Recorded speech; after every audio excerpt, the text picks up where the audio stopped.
Welcome to The Dentist Show. Let's jump right in. All right, welcome to The Dentist Show. The Dentist Show. We made it back. We did make it back. Yeah. Episode 4? Episode 4. Dude, I had so many doubters in this, and we made it episode 4. Yeah, they're still doubting you. Yeah, well, my whole life.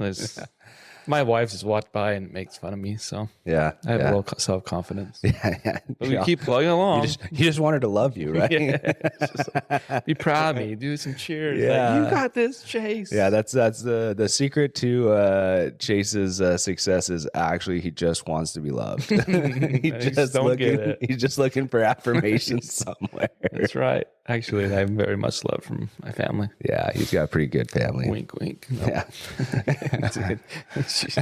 No, she takes great care of me. And the kids do too. They're fantastic.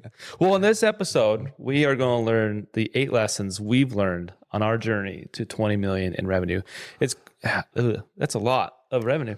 Yeah. It's a lot of lessons. It's a lot of lessons. And that's only 8. There's way more out there. There's way more, but these 8 are what we identified to be pretty impactful. Yeah. That if you guys can replicate, you guys can do the same. I think. I don't know. Yeah. I think we got lucky too. But Yeah. it's been a wild ride. And I remember we had back in 2011, 2012.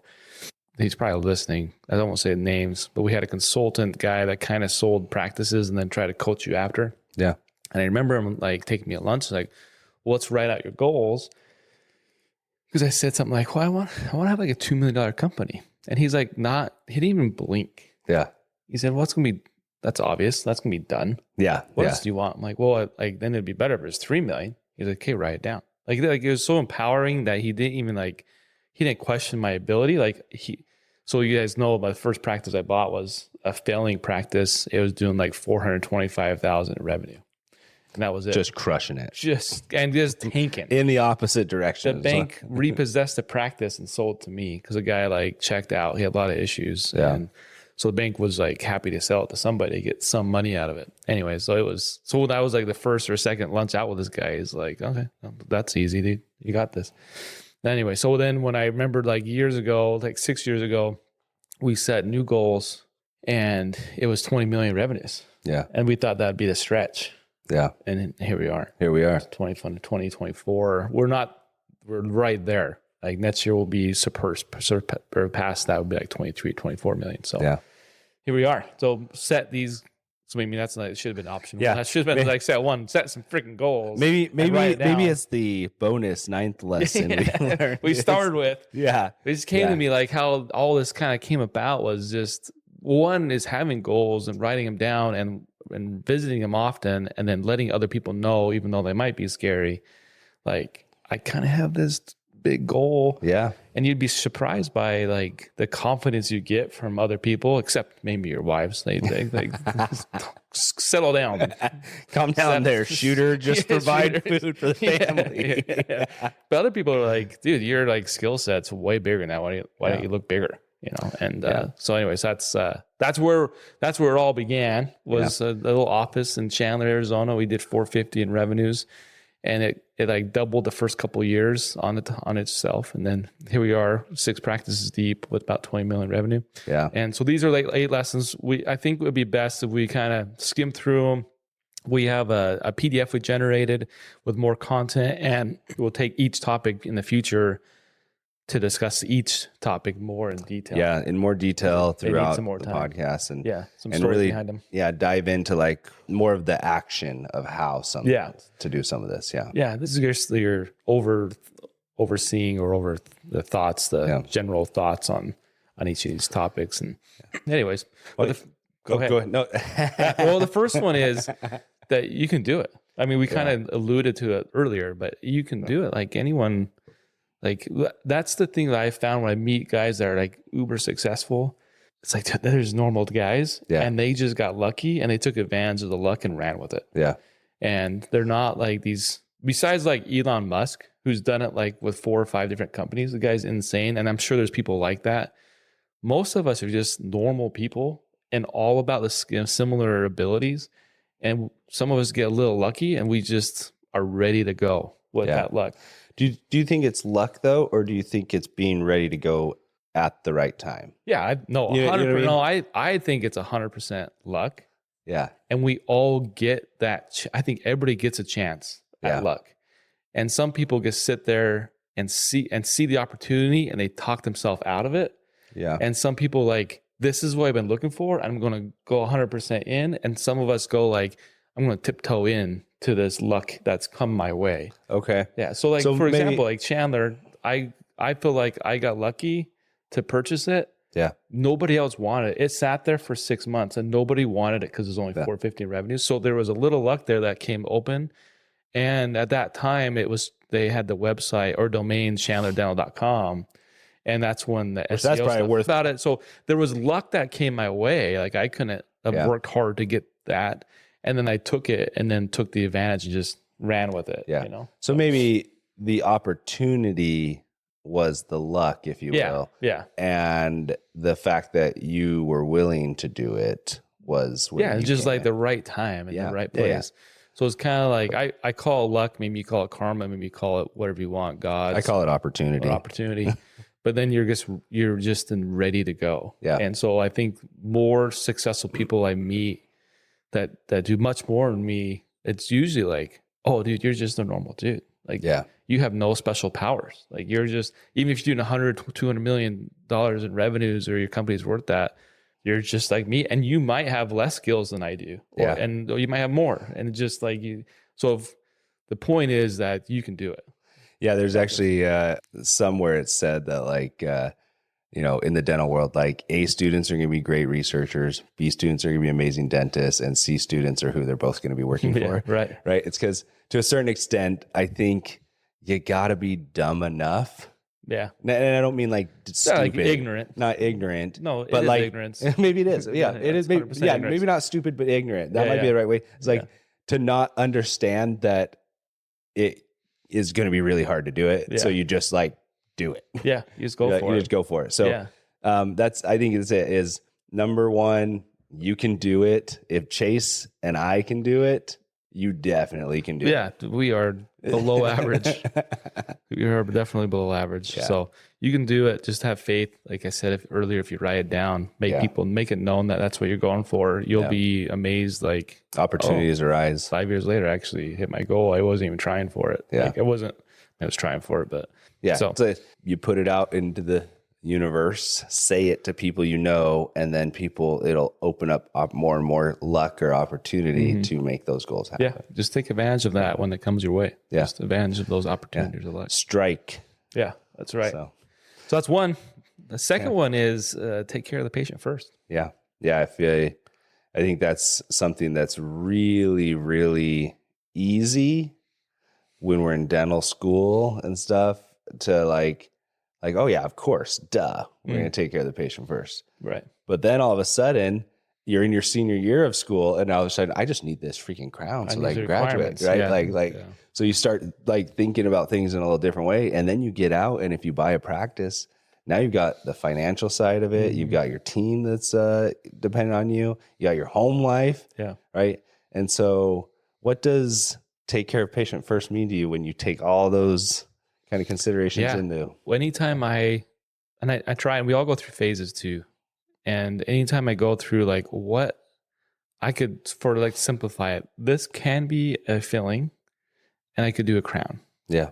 And so anytime I have that decision, and there's obvious cases where like this needs a crown, like that's all you can do. Right. And there's a lot, like I'd say more than half the cases that we diagnose that need crowns could go either way. Right. And so sometimes when I have the hardest time thinking about this is I go back and go, all right, this is my mom. I'm doing this for free. What would I do? Right. And it usually like simplifies the process. Like I'm doing a crown. Right. Because the filling is going to last like a year or two, or the filling that's so weak on one side is going to break. Like there's no thought in my process. There's not, and there has been. Yeah. I can make more money if I do a crown. Yeah. And that all crosses our minds. And that's okay. That's totally normal. And if you can just pull back from that and say, okay, and if I treat this patient right, they probably will, and they have, to me at least, refer 3 to 4 to 5 patients to me. Yeah, it does replicate. It exponentially grows the finances that you were maybe thinking about. Yeah. And a patient, I don't know what it is, the chemistry behind it, biochemistry. I have felt that when I'm really honest to a patient in a hard decision in what to make, and I'm really sincere with them, like, this one's a tough one. Yeah. And I'm just sincere with them. Like, there's a feeling that comes to them that from that, like, this guy's my dentist. Like, he cares for me because he's really pouring into me, and he's not. Whereas I've had associates or other colleagues that said, like, well, if there's any class 2 lesion, I'm doing a crown. Right. And that comes across the patient as insincere. Like, why don't you? There's more to it than just that. And so I feel like if you're really sincere with the patient, they can feel that, and they refer you more patients. And when they do need a crown, they're going to do it because they totally trust you. Yeah. So I think that's. So, taking care of the patient is being committed to doing what's best for that patient, regardless of the financial reward that comes with it. Yeah. Because it's always going to work itself out. Like, I mean, and you'll have quarters or months where it's like, I'm losing money, I'm barely making money, I'm barely surviving. And you're going to have that patient come in and you're like, oh, I could totally do these like 2 crowns on this patient. And really just needs a filling though. So you do the fillings, and like, you're like, I lost money again this month. And then it just like, it takes a little bit, and sometimes a few months or quarters or years. And it's like a snowball. Like, it just starts, like, these patients just keep finding you because you're just an honest person helping the best you can. So, and you don't have to be perfect at it. So actually, if you mess up or you make the wrong call, then just do the next right thing. Yeah. Right. Like, that's the best part about it, is like, if we take care of the patient first, that leaves opportunity for us to make a mistake and still correct. Yeah. Yeah. Because you built that relationship with the patient where it's like, and when you have that relationship with the patient, if something goes wrong, almost every patient will say, of course it happens to me. I heard that so many times, and I want to sometimes tell them, like, oh no, this was my fault. Yeah. But instead you're like, oh, thank goodness you kind of understand. Because it is like, it's your body, it's my work. And I'm glad you're looking at it that way versus like pointing the blame at me. Yeah. Because it's like, I might have been able to do it better, but it's your body or your issue. But that's number one. Number 2, take care of the patient first. So the third, what I have really went into is increase your skill set, which can go into like your clinical skills, your leadership skills, the training that you offer the team to have that experience for the patient be the best as possible. Yeah. What's like a skill set that you've learned that you felt like that's set you apart from like your associates or the docs? That's a great question, because it does kind of circle around a little bit of taking care of the patient first. But one thing that I think that we've done really well that's helped you and me be successful, especially in the chair, is we've really learned how to enroll our patients in their treatment, in the sense that it's not selling to them, it's helping them understand the why and the importance of what we do.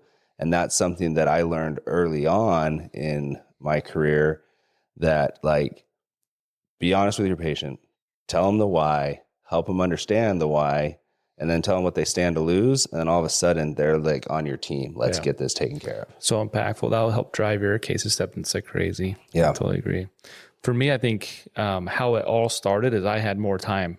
Like, I had plenty of time to do stuff. And so I had found, for those that have smaller offices, the quickest way to grow is to be able to do emergency dentistry. Yeah. Those patients are coming to you, and they are going to do whatever you say to do because they're in pain. And so if you have the ability to extract teeth, you have the ability to do root canals, like, that patient base will grow so fast, and then they become a patient for life. Like, if you help them out of pain, and especially if they've had other experiences where they went to have a toothache and they had to be referred to multiple dentists, and you just be able to have the skill set, take care of them as well as a specialist. Like, if you take that care so well of them, and it's the same level, like, they appreciate it so much, and they refer more patients to you. They leave kind reviews, and the reviews that really make a difference. Yeah. It's not like they're genuine 5 stars or they were great. It's usually like their story about how they come in and found you, and you helped them get a pain.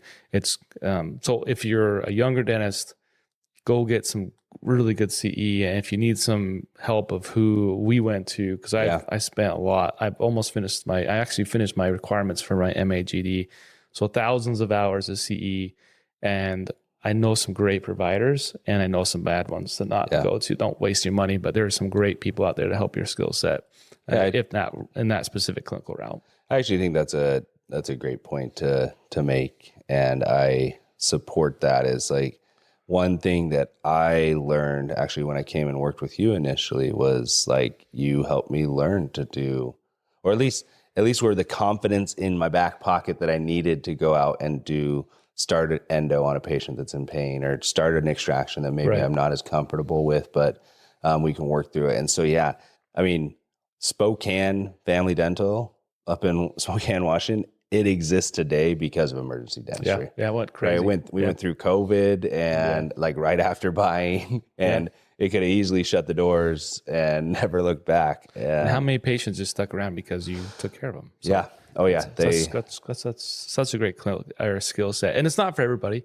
And if you do have time in your hands, I know endo can be scary, extraction can be scary, and there's some great CE to make it less scary. And then have a relationship with your specialist.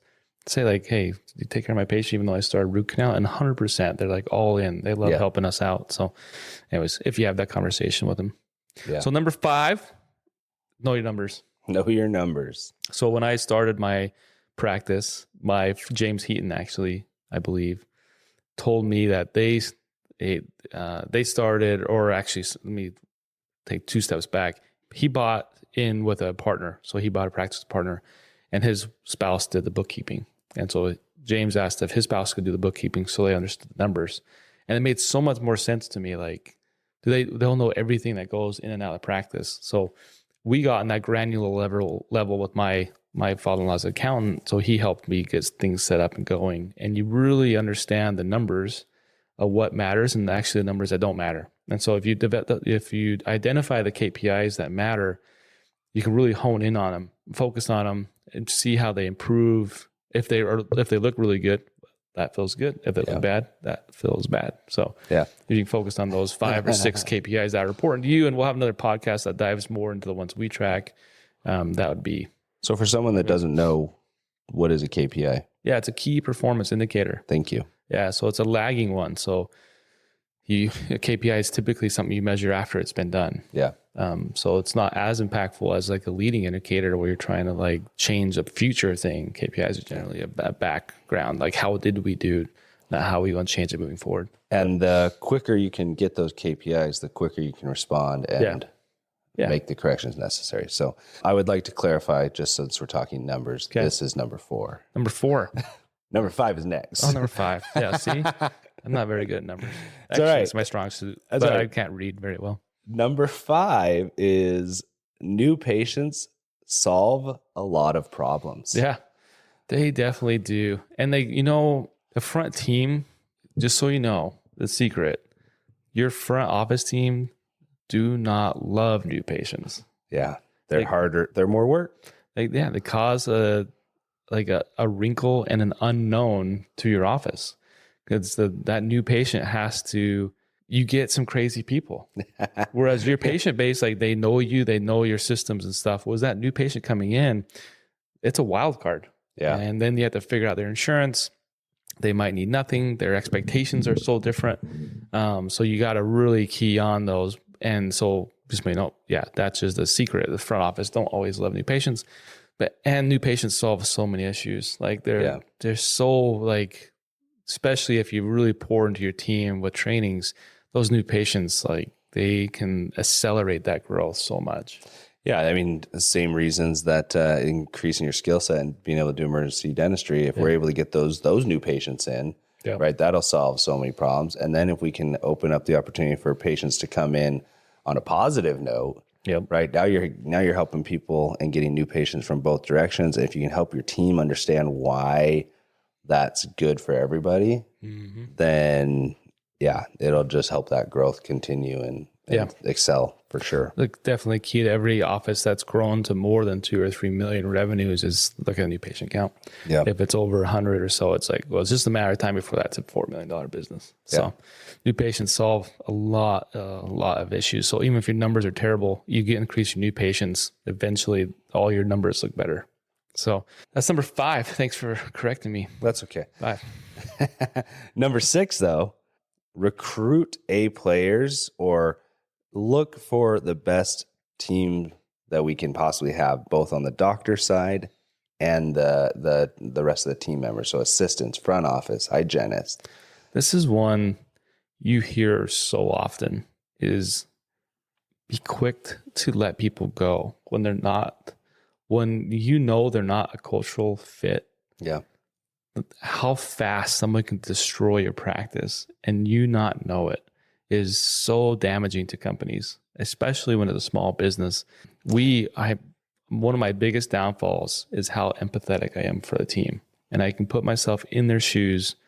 And so that's one of the worst, like, it's a really good thing to have, and it really hurts you as a business owner because you give them so many chances that the other team kind of like hates me for it, because they're like, this is obviously a problem, and you keep giving him chances or her chances, and it's not working. So and it either goes to just being mad at you, or it's like cancer. They get infected by the disease of, oh, well, if he doesn't care about that, then he doesn't care about this, so then I can just stop.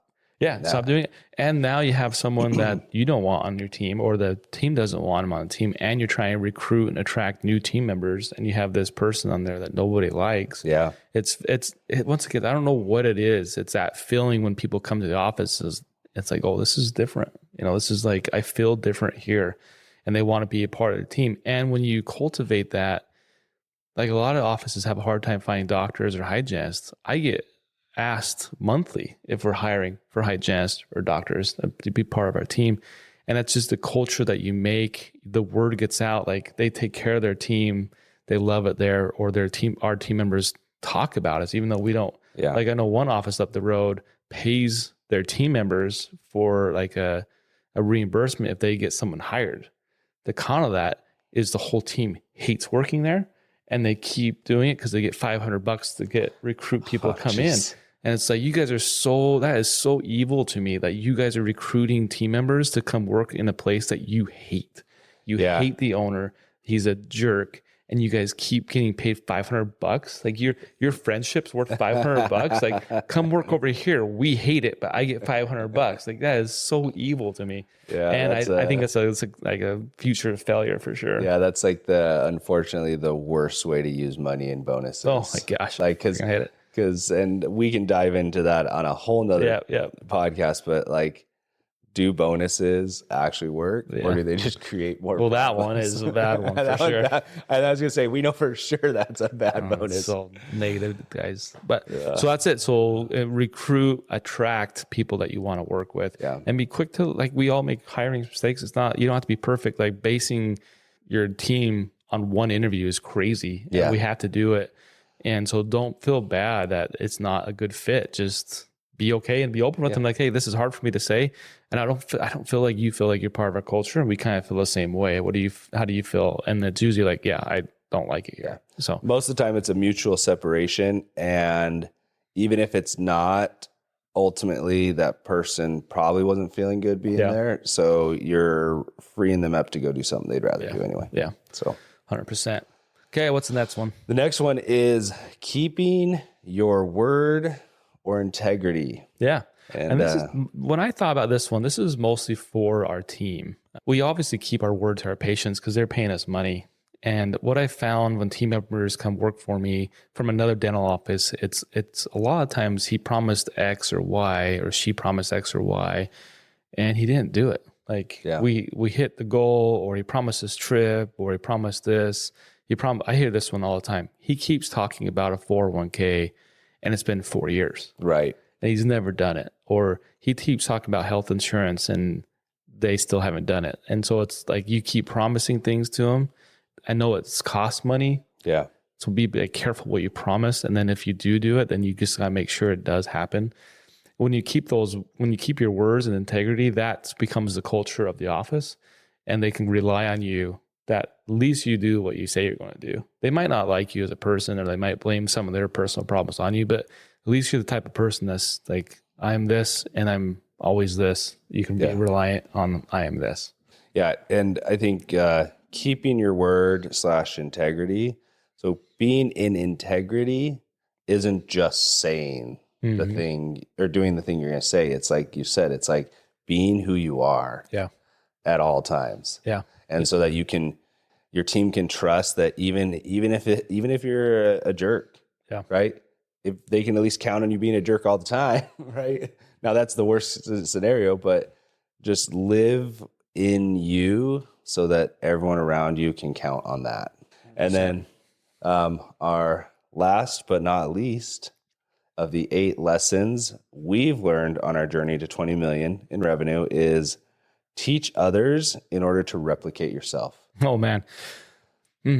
This one hits hard in so many ways.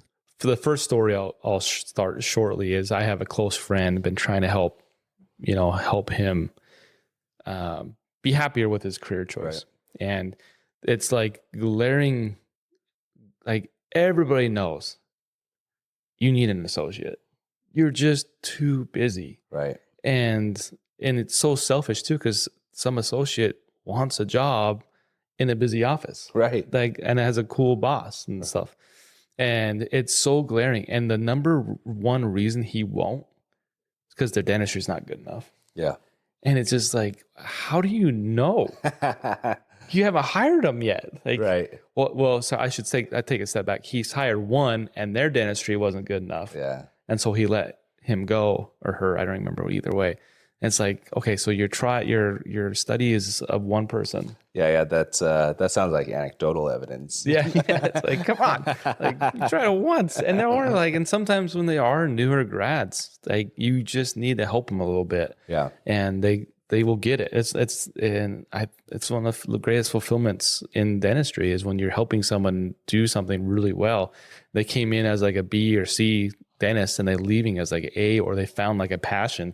And even if they leave my office for something else, at least they found it. They found what they want to do. They're like passionate about it. So I think that's super common in dentistry is because we get broke as dental students, like not broke financially, but broke like mentally. Yeah, that's true. But like at least at the state schools, at Ohio State, it was like, you suck. This sucks. You're a terrible dentist. And so that like, or if there's like a little opening or like it's not perfect, we were graded on the scale from 0 to 4. Wasn't 4 like you were worthless, and so then we go into dentistry with that same mindset. Most associates have actually really good work, and we can like just kind of improve it from like a little nudges here and there. So it's like, if you want to grow and if you want to have sanity in your life, we owe it to ourselves and our team to learn to replicate ourselves. Yeah. Like teach, grow. That's not just the associates. That's the assistants, the front office, the hygienists. Like, be willing to do everything you can to invest back into your team's training so that they can be as good as you. And you'll find that they're probably better than you in a lot of ways. And your team appreciates it so much. Like the assistants that are able to do more things, they're like the happiest assistants. And it doesn't mean like this is across the board. Like there's going to be dentists that do want and charge, like if you're charging $5,000 for a veneer, you probably got to make your veneer temps like perfect. Like, right. Because you guys got paid a premium and you probably enjoy doing that anyways. But for most of the general dentist populations, like we don't love packing cord. We don't love making temps. And so we can teach that. And those dentist assistants that are out there, they love learning new techniques and like growing into their occupation. So it becomes more than just a job. It's like, no, this is my career because I am the best at this, and this. Yeah. No one's better than me. And giving that trust to your team helps them feel valued as well. Yeah. So it's such cool. And you can replicate yourself on so many levels. Like at some level, you keep replicating yourself and as a dentist with associates or with your team, that your work gets better. And then it's your leadership skills. And then it's the running a business. It's you can always to replicate yourself, reproduce yourself. And if you're really good at it, man, the sky's the limit on what your potential is. Yeah. Yeah. Those are our 8 lessons we've learned on our journey to 20 million in revenue. We really appreciate you guys taking the time to listen, and we hope you enjoyed today's episode. Yeah. So in our show notes, we have a link magically appears where we have created a PDF where you can download these 8 steps with a little more information about each step or each lesson we've learned. Yeah. So you can like download it real quick and say, oh, these guys are full of trash. You can throw it away. It's fine. Yeah. Or you can look at it and change it to what you think might be most important. And if just to start a conversation on the new practice owners of how like you might want to look at you're setting up your process, and there's no reason you guys need to go to 20 million or 50 or 100 million revenues. And if this helps you to just increase your revenue at all, that's all we care about. Yeah. I mean, these lessons are as good in one office as they are in trying to grow multiple offices. Yeah. It would be super beneficial to have these in every office you work in. Yeah. Click the link, get the PDF. Give us feedback on the comment section, reach out to us, and we'll improve it as we get some feedback, and we hope to see you next time. Awesome. Thank you guys for listening to The Dentist Show. Thanks for listening to The Dentist Show. We hope that this episode helped you make smiles about more than teeth. To get more resources to grow as a dentist and to learn more about Chase and Ryan, go to thedentistshow.com or just follow the link in the show notes. If you enjoyed this episode, share with another dentist in your life and help us grow the movement. And be sure to rate and review wherever you're listening.